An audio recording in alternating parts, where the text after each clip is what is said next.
یہ پوری کائنات کس طرح ختم ہوگی؟ کائنات کی تقدیر اب بھی سائنسی تحقیقات اور قیاس آرائیوں کا موضوع ہے۔ اس بارے میں کئی نظریات موجود ہیں کہ کائنات کیسے ختم ہو سکتی ہے، لیکن ان میں سے کوئی بھی حتمی طور پر ثابت نہیں ہو سکا ہے۔ یہاں کچھ ایسے سینیریوز ہیں جو کاسمولوجسٹ نے تجویز کیے ہیں۔ سب سے پہلے بگ فریز، جس کو ہیٹ ڈیتھ بھی کہا جاتا ہے۔ اس تھیوری کے مطابق یہ سب سے زیادہ قبول شدہ نظریات میں سے ایک ہے۔ اس سے پتہ چلتا ہے کہ کائنات تیز رفتار سے پھیلتی رہے گی جب تک کہ کہکشائیں ایک دوسرے سے اتنی دور نہیں چلی جائیں کہ وہ الگ تھلگ ہو جائیں۔ توانائی کے ذرائع کی کمی کے ساتھ ستارے جل جائیں گے اور کائنات سرد اور تاریک ہو جائے گی۔ اس عمل میں اربوں سے کھربوں سالوں کے حساب سے ناقابل یقین حد تک طویل وقت لگے گا۔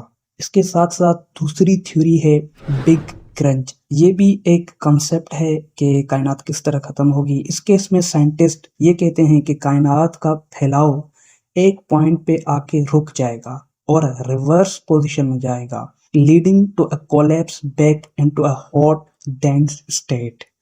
اور تو اور تیزی سے پھیلنے کا مشورہ دینے والے مشاہدات موجودہ سمجھ کے مطابق بگ کرنچ کا امکان کم کرتے ہیں۔ اس کے علاوہ نمبر 3 پر جو کنسیپٹ ہے بگ رپ، کچھ نظریات تجویز کرتے ہیں کہ کائنات کا پھیلاؤ اس مقام تک تیز ہو سکتا ہے جہاں یہ کہکشاؤں، ستاروں، سیاروں اور یہاں تک کہ ایٹموں کو بھی پھاڑ دے گا۔ اس بگ رپ کے نام سے جانا جاتا ہے اور اس کا مطلب کائنات کا زیادہ اچانک اور ڈرامائی خاتمہ ہوگا۔ Last but not the least جو کنسیپٹ دیا جاتا ہے کوانٹم ویکیوم ڈیکے۔ یہ ایک تھیوریٹیکل کنسیپٹ ہے جس کا حقیقت سے اتنا کوئی تعلق نہیں ہے۔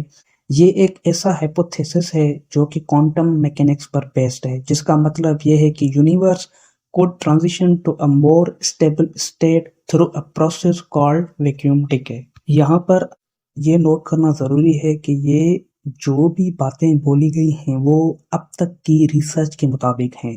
سائنس ایوولو کر رہی ہے، پاسبل ہے آگے جا کے اور نیو تھیوریز آئیں۔ Thank you.